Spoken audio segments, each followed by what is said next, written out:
Olá, alunos do quinto ano, tudo bem com vocês? Espero que estejam todos bem.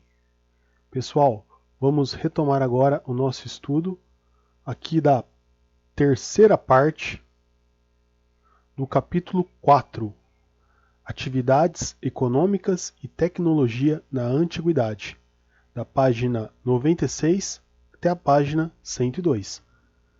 Se você ainda não viu o vídeo da segunda parte do estudo desse capítulo, é só clicar no card que eu vou deixar aqui em cima que você será direcionado para o vídeo da terceira parte. Então, dando continuidade ao nosso estudo, estamos agora utilizando o livro Buriti mais História do quinto ano, capítulo 4, página 96 até 104. Então, vamos em frente com o nosso estudo. Bom, como já havia falado nos vídeos anteriores, esse capítulo 4 vai falar um pouco sobre as atividades econômicas, ciência e tecnologia. Então, dando continuidade aqui, vai começar falando aqui que os povos da antiguidade, da Mesopotâmia, eles já utilizavam ervas para tratamento de diversas doenças. Então, sabe aquela prática que nós temos hoje? Sentiu uma dor de estômago, vai lá e pega uma folhinha de boldo, uma seta com água e bebe, a dor de estômago passa? Esse tipo de tratamento já era utilizado lá na Mesopotâmia. Tratamento de doenças feitos à base de ervas. Lógico, não era o boldo, mas eram outras ervas. Tudo bem? O texto segue falando aqui também sobre os egípcios. Fala um pouco sobre as práticas de medicina e de mumificação que os povos do Egito realizavam. Então, vamos lembrar aqui, os egípcios conheciam muito bem o corpo humano, devido à prática da mumificação. Acredito que você já sabe o que é essa prática de mumificação.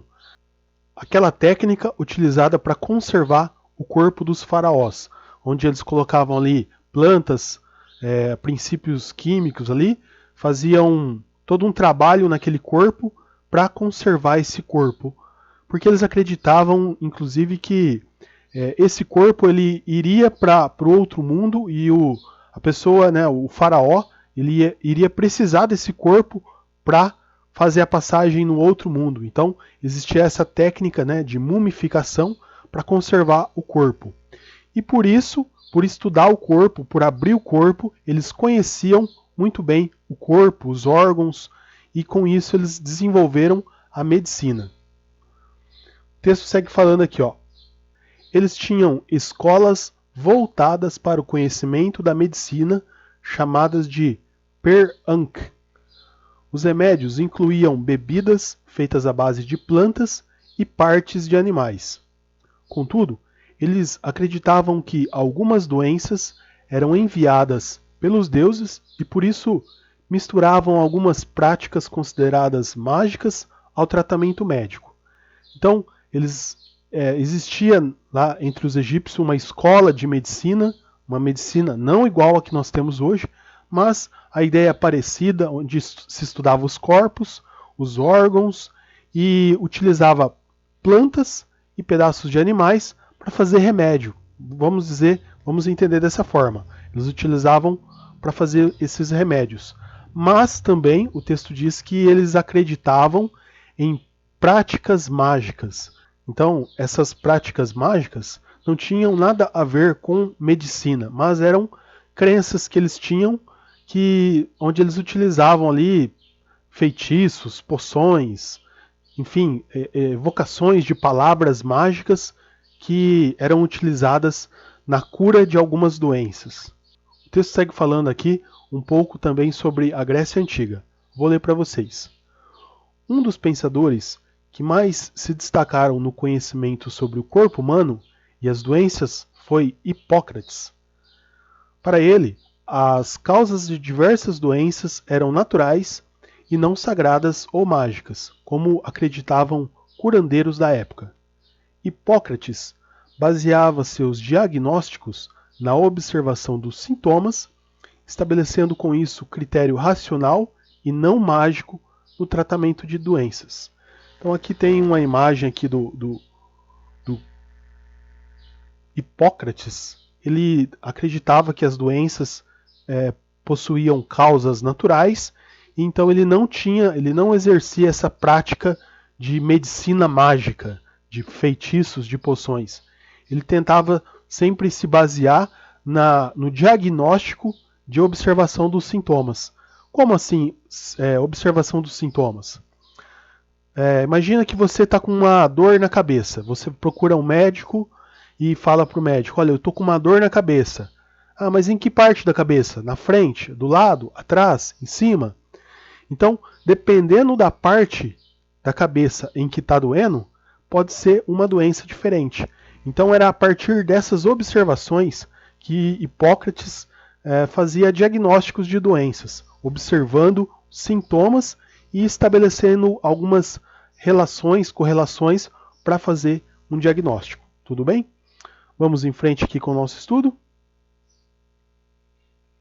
Bom, o texto segue falando aqui mais um pouco sobre tecnologia e comércio.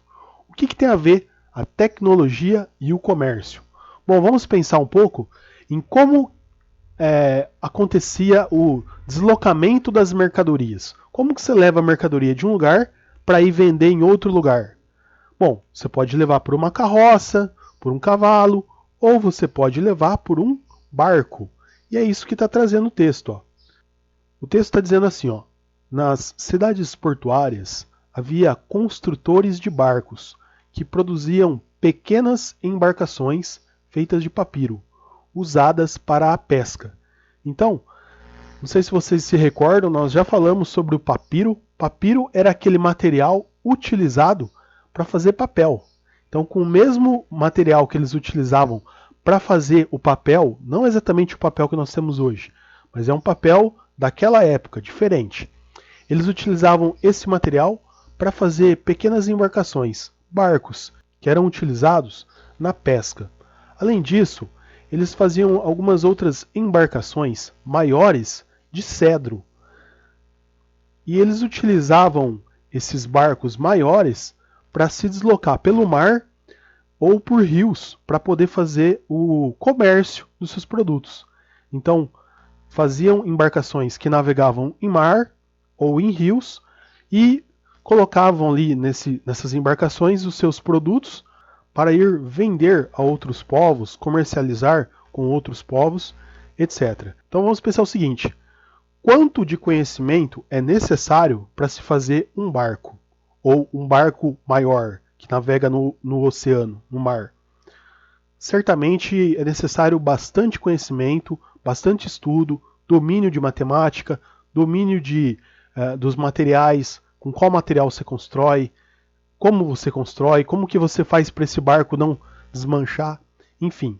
Então, para se fazer um barco, é necessário um bom conhecimento tecnológico para se construir um barco que não vá afundar, que consiga carregar materiais, pessoas, que consiga velejar pelo mar, pelo oceano. Então, tudo isso demanda de um bom conhecimento tecnológico.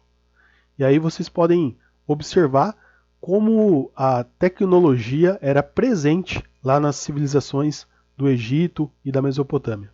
Vamos adiante então com o nosso estudo, agora falando um pouco sobre a construção de pirâmides e templos. Olha só, no Egito Antigo, as pirâmides foram construídas para abrigar os corpos dos faraós e sacerdotes, considerados deuses e superiores aos homens comuns.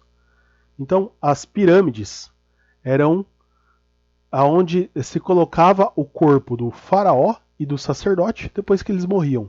Qual é o nome que nós damos a isso hoje? Túmulo? Seria alguma coisa assim? Túmulo. Bom, nós podemos dizer, de uma maneira mais simplificada, que as pirâmides eram o túmulo dos faraós e dos sacerdotes. E aí você pode perguntar, mas e as outras pessoas não tinham túmulo? Bom, para construir uma pirâmide, precisava de muitos trabalhadores, muitos escravos, muitos materiais, e quem tinha todo esse conteúdo de material, de escravos, trabalhadores, eram os sacerdotes e os faraós. Então não era possível construir uma pirâmide para cada pessoa, né? Hoje você vai lá no cemitério, tem os túmulos, são pequenininhos, cada pessoa tem o seu. Mas lá, naquele período, naquela região, os túmulos dos faraós e sacerdotes eram aquelas pirâmides gigantes. Vamos seguindo aqui adiante. Ó. Você já imaginou como as pirâmides egípcias foram construídas? Naquele período, a maioria das ferramentas que utilizamos hoje nas construções não existia. Também não havia produtos como concreto ou guindastes e caminhões que levassem material pesado. Então vamos pensar o seguinte: imagina construir uma pirâmide sem as ferramentas que a gente tem hoje. Sem cimento, sem bitoneira, sem um guindaste, sem um caminhão para carregar o material. Como eles fizeram aquelas construções gigantescas? Bom, não existe uma resposta definitiva sobre isso. Mas vamos ver aqui o que o texto está falando. Ó. As pirâmides foram construídas com imensos blocos de pedra que pesavam toneladas. Elas eram carregadas pelos escravos e servos em trenós feitos de madeira e arrastados pelo deserto. Então, se já é difícil colocar uma pedra em cima de uma carroça que tem rodas e levar de um lugar para o outro, imagina arrastar uma pedra pela areia, pelo trenó, muito mais difícil, né? Então, para se fazer isso, precisava do quê? De milhares de trabalhadores. E não só trabalhadores, mas também escravos, né? E quem tinha milhares de trabalhadores? O faraó e os sacerdotes. Seguindo o texto aqui, está dizendo assim, ó: mas ainda não se sabe ao certo como as pirâmides foram erguidas. Algumas teorias afirmam que os blocos eram levados por meio de rampas de madeira e alavancados por cordas. Como se pode afirmar, é que o conhecimento matemático e de engenharia foi muito importante para essas edificações. Então não sabemos ao certo como levaram aquelas pedras gigantes, aquelas rochas gigantes para aquele local, empilhou certinho. Como que foi feito? Não se sabe ao certo. A única coisa que se sabe é que para fazer uma pirâmide precisou de muito conhecimento de matemática e de engenharia, de física também. Então, olhando para as pirâmides, a gente consegue ter uma noção de qual era o tamanho do conhecimento tecnológico daquela civilização. Sem dúvida nenhuma, era um conhecimento muito grande. Vamos em frente? Bom, o texto agora segue falando um pouco sobre os templos da Grécia Antiga. Vou ler aqui para vocês. Ó. Na Grécia, os templos eram considerados a moradia terrena dos deuses. Eles abrigavam a estátua dos deuses a que se dedicavam. Aqui nós temos aqui uma imagem muito bonita, né? Olha só. Ruínas do Partenon, templo em homenagem a deus Atenas. Quero lembrar vocês aqui, só para contextualizar a ideia, acredito que alguns de vocês tenham assistido aquele desenho que passava na televisão, era os Cavaleiros do Zodíaco. Vocês lembram? Alguém assistiu aí? Então, nesse desenho, os Cavaleiros do Zodíaco, que eu assistia quando eu era criança, era possível ver lá a representação do templo, do Partenon. Tinha lá a mocinha que representava a reencarnação de Atenas, né, que era a deusa, e tinha os cavaleiros que atravessavam lá as 12 casas do Zodíaco. Enfim, só estou citando esse exemplo para vocês terem uma noção, fazer uma referência. Se algum dia vocês assistirem a esse desenho, vamos pensar que parte das coisas que são retratadas ali no desenho era a cultura dos povos lá da Grécia Antiga. Então, são templos gigantes também, muito altos, com pedras, né, com rochas grandes, pesadas. Para construir esses templos, também foi necessário um bom conhecimento em matemática, engenharia, física, para poder empilhar essas pedras, fazer os desenhos, enfim. Aqui nós só vemos uma parte que ficou do templo, né? Provavelmente esse templo tinha mais ornamentos, outras partes que não são vistas aqui, porque o tempo acabou destruindo. Mas aqui é só para vocês terem uma ideia de quão evoluído eram os povos antigos da Mesopotâmia, do Egito e da Grécia Antiga. Tudo bem? Vamos em frente então com o nosso estudo? Bom, chegamos então ao final do capítulo 4 da unidade 3. Estamos terminando o livro de história. Eu quero deixar aqui para vocês 3 recadinhos. O primeiro, inscreva-se no meu canal do YouTube, deixe o seu like no vídeo e compartilhe esse vídeo com outros alunos. Então, nos vemos na unidade 4, caminhando para o fim do livro. Até a próxima! Tchau!